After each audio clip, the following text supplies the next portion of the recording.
Hello students, welcome to Magnet Brains. मैं हूं Priyanka Dudani and मैं आपको पढ़ाती हूं क्लास 11th एंड 12th का बिजनेस स्टडीज। आज हम class 11th sources of business finance chapter number 8 का नेक्स्ट सब टॉपिक पढ़ने वाले हैं, पब्लिक डिपॉजिट्स। अभी तक मैंने आपको trade credit, lease financing, factoring जैसे बहुत ही अमेजिंग कॉन्सेप्ट बहुत ही सिंपल लैंग्वेज में अच्छे से सिखाए हैं।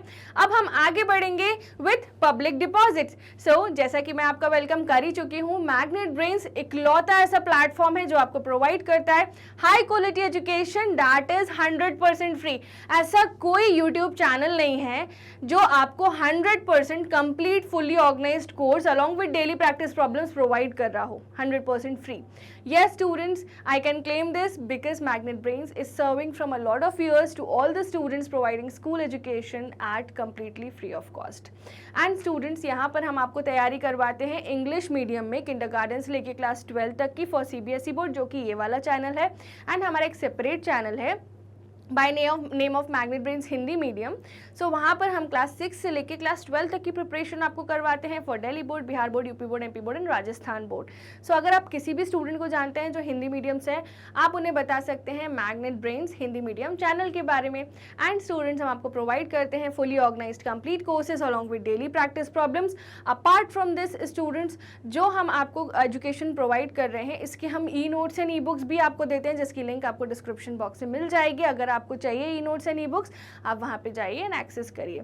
ओके, चलिए स्टार्ट करें आज का session of public deposits. Yes और नो लिख दो कमेंट बॉक्स में, यस मैम, स्टार्ट करिए। चलिए स्टूडेंट्स, सो स्टूडेंट्स, अब पब्लिक डिपॉजिट्स क्या होते हैं? सो द फर्स्ट वर्ड है वो है पब्लिक, मतलब जनता, और डिपॉजिट्स यानी जमा। ठीक है, डिपॉजिट मतलब पैसे जमा करना। तो पब्लिक डिपॉजिट मतलब these are deposits which are raised from public, which are raised from public. क्या बोला मैंने? रेज्ड मतलब हमने एक्वायर कहाँ से लिए? पब्लिक से लिए हैं। पब्लिक की क्या होंगी? ये सेविंग्स। ठीक है, now the deposits that are raised by organisation directly from the public are known as public deposits. जो डिपॉजिट्स ऑर्गेनाइजेशन पब्लिक से एक्वायर करती हैं, रेज करती हैं, उसको क्या बोलते हैं? Public deposits. Rate of interest offered on public deposits are usually higher than offered on bank deposits. ठीक है, सो पब्लिक डिपॉजिट्स का रेट क्या होता है? ज़्यादा then bank deposits.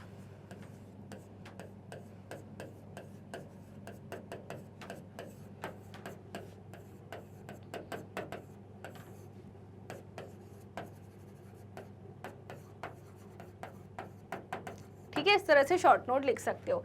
Any person who is interested in depositing money in an organisation can do so by filling up a prescribed form. Public deposits में saving करने के लिए एक फॉर्म भरना पड़ता है। The organisation in return issues deposit receipts as acknowledgement of the date. तो organisation आपसे क्या ले रही है? पैसे ले रही है। तो ऑर्गेनाइजेशन के लिए वो क्या हुआ? कर्जा हुआ। तो ऑर्गेनाइजेशन उसकी रसीद देती है आपको कि हमने आपसे कर्जा लिया है, we will return you this money with interest, and that interest is much more than what is provided by bank. When you save money in a bank, you are also given interest, quarterly interest which is provided on your bank accounts. तो वो वहाँ पर भी interest मिलता है students, but वो interest comparatively कम होता है as compare to public deposits. Public deposits organisation जो है पब्लिक डिपॉजिट्स पे ज़्यादा इंटरेस्ट देती है, एंड क्योंकि वो ये समझती हैं कि उन्होंने कर्जा लिया है आपसे। ठीक है, आप जब बैंक में पैसा जमा करते हो तो बैंक की क्या थॉट प्रोसेस होती है स्टूडेंट्स, कि हम जो हैं हम आपको क्या दे रहे हैं? मनी सेविंग फैसिलिटी दे रहे हैं। ठीक है, और यहाँ पे क्या थॉट प्रोसेस है? आप उन्हें बिजनेस रन करने के लिए पैसे दे रहे हो, वो उनके लिए कर्जा है। ठीक है, थॉट प्रोसेस दोनों की अलग अलग है। क्लियर? सो अभी तक के अपन अगर नोट्स देखें तो अपन नोट्स में क्या लिखेंगे? अभी तक जो हैंड रिटन नोट्स हम बनाते हैं कि the deposits that are raised by organization from public are known as public deposits. फिर उसके बाद आप क्या लिखोगे? Rate of interest. इसके बाद वाली लाइन में से शॉर्ट में लिख देना ROI, rate of interest of public deposits is greater than bank deposits। ऐसे शॉर्ट में लिख देना ताकि आपका ज़्यादा टाइम ना वेस्ट हो। Any person who is interested in depositing money in organization can do so by filling up a form. So public deposits can be made by filling form. Public deposits are debt for the organization. An organization issues a deposit receipt when public is depositing money into their bank accounts. Okay, so इस तरीके के आप notes बना सकते हो जो कि बहुत सिस्टमैटिक होने चाहिए, बहुत conceptual होने चाहिए, right students? Now, public deposits can take care of both medium and short-term financial requirements of the business. These deposits are beneficial to both the depositor as well as organization. While the depositor gets high rate of interest than the offered by banks, the cost of deposit to the company is less than the cost of borrowing from the banks. यहाँ पे क्या समझाया गया students? वही same चीज जो मैंने आपको फर्स्ट स्लाइड में समझाई थी कि जब भी पब्लिक डिपॉजिट्स होते हैं तो ऑर्गेनाइजेशन क्या करती है, कौन सी organization, medium term and long term, medium term and long term, ये जो दोनों ऑर्गेनाइजेशंस होती है ना स्टूडेंट्स,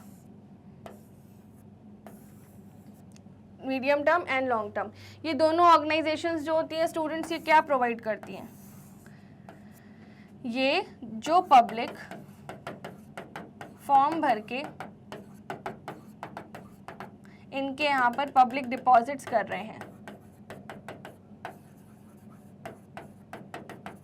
ठीक है, मतलब ये लोग अपनी क्या दे रहे हैं, सेविंग्स दे रहे हैं इनको, ताकि ये अपने ऑपरेशंस रन कर सके, ठीक है। तो ये सेविंग्स दे रहे हैं, ये पैसे दे रहे हैं, बदले में ये क्या दे रहे हैं इनको, इंटरेस्ट दे रहे हैं।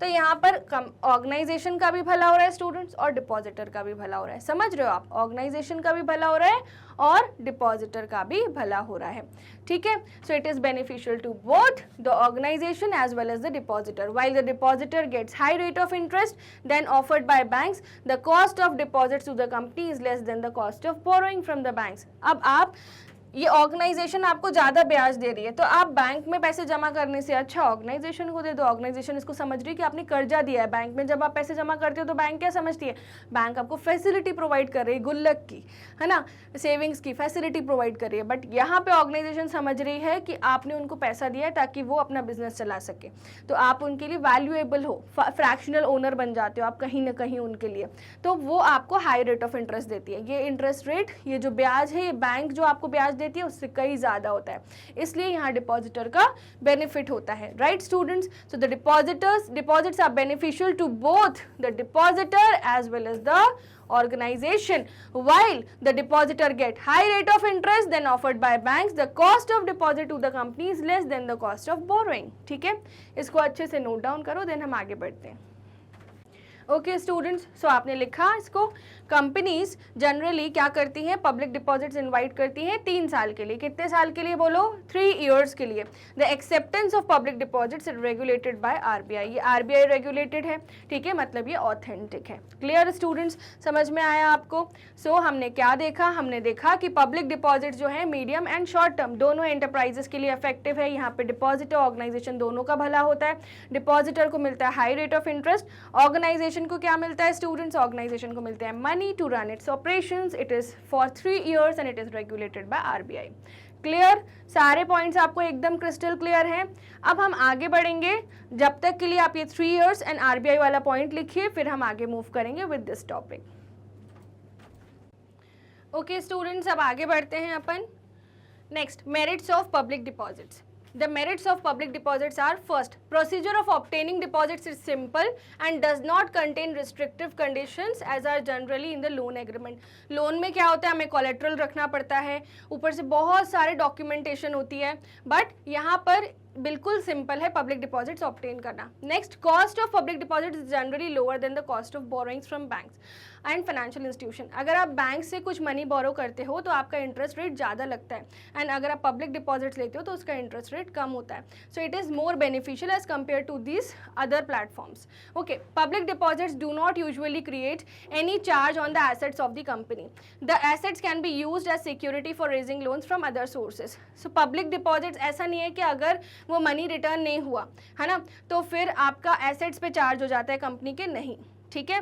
सो एसेट्स पे चार्ज नहीं होता, कंपनी उन एसेट्स को गिरवी रख के कुछ और फंड्स से, कुछ और सोर्सेज से फंड रेजिंग कर सकती है।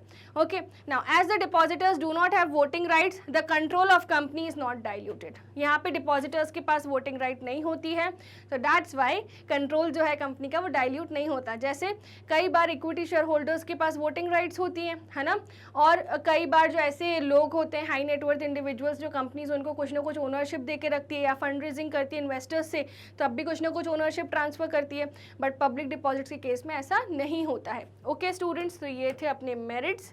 अब लिमिटेशंस के बारे में बात करेंगे, लिमिटेशंस ऑफ पब्लिक डिपॉजिट्स। जब पब्लिक डिपॉजिट्स इतने अच्छे हैं पर उसके फिर भी कुछ लिमिटेशंस तो होते ही हैं। हर चीज़ के प्रॉज एंड कॉन्स होते हैं, हर सिक्के के क्या होते हैं स्टूडेंट्स, दो पहलू होते हैं। हमने पॉजिटिव साइड तो सारी पढ़ ली, अब बारी है लिमिटेशंस पढ़ने की। New companies generally find it difficult to raise funds through public deposits. ये सच बात है, नई कंपनीज को थोड़ा डिफिकल्ट होता है ना। It is unreliable source of finance as public में not respond when the company needs money. क्यों पब्लिक आपको पैसे देगी, राइट? तो वही चीज़ है, एक वो ट्रस्ट बिलीव करने में, ट्रस्ट डेवलप करने में बहुत टाइम लग जाता है। कलेक्शन ऑफ पब्लिक डिपॉजिट्स में prove difficult, particularly when the size of deposits is large.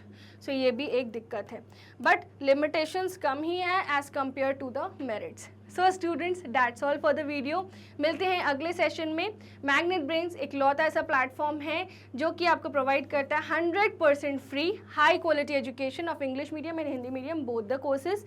English medium में हम आपको तैयारी करवाते हैं किंडरगार्टन से लेके क्लास 12 तक की, और हिंदी मीडियम में हम आपको तैयारी कराते हैं क्लास 6 से लेके क्लास 12 तक की। इंग्लिश मीडियम में हम जो प्रिपरेशन कराते हैं that is for CBSE board, and Hindi medium में is for Delhi board, Bihar board, UP board, MP board and Rajasthan board. ये सारे स्टेट बोर्ड्स की हम आपको तैयारी कराते हैं, वो भी 100% फ्री। यहाँ पर आपको मिलते हैं क्रैश कोर्सेज भी, वो भी 100% फ्री। पूरा रिवीजन हम आपको करवाते हैं जस्ट बिफोर योर क्लासेस, है ना, just before the completion, just before your exam, sorry. Okay students, इसके अलावा वैदिक मैथ्स एंड स्पोकन इंग्लिश के कोर्सेज भी हैं। सो अगर आपको इस एरिया में इंटरेस्ट है, you can surely access these co curricular courses and enhance your knowledge. Apart from that, कि हमारी एप्लीकेशन और वेबसाइट है जहाँ पर आपको मिलेंगे फुल्ली ऑर्गेनाइज्ड कंप्लीट कोर्स, जैसा आप देख पा रहे हैं, जिसमें आपके NCERT सॉल्यूशंस से लेके कंसेप्चुअल क्लैरिटी से लेकर refreshers, revisions, A to Z पूरी प्रिपरेशन आपको कवर करवाई जाएगी। E notes and e books भी आपको मिलते हैं, जिसकी लिंक आप डिस्क्रिप्शन बॉक्स से एक्सेस कर सकते हो। इससे क्या होगा कि आपको नोट्स बनाने में जो दिक्कत होती है वो एलिमिनेट हो जाएगी। अपार्ट फ्रॉम दैट, ये हमारा यूट्यूब चैनल है, हम इस पर बहुत amazing video, shorts, case studies, live sessions, बहुत सारी चीज़ें आपको पढ़ाते हैं और बहुत अच्छे से हम आपको एजुकेशन डिलीवर करने का ट्राई कर रहे हैं। So we deserve at least 1 like, subscribe to the channel, and these are our other social media handles. Do follow Magnet Brains from these platforms, that is Facebook, Instagram, Twitter, Telegram and WhatsApp. मिलते हैं अगले session में students, but जाने से पहले video को like करके ज़रूर जाना। Thank you so much, have a good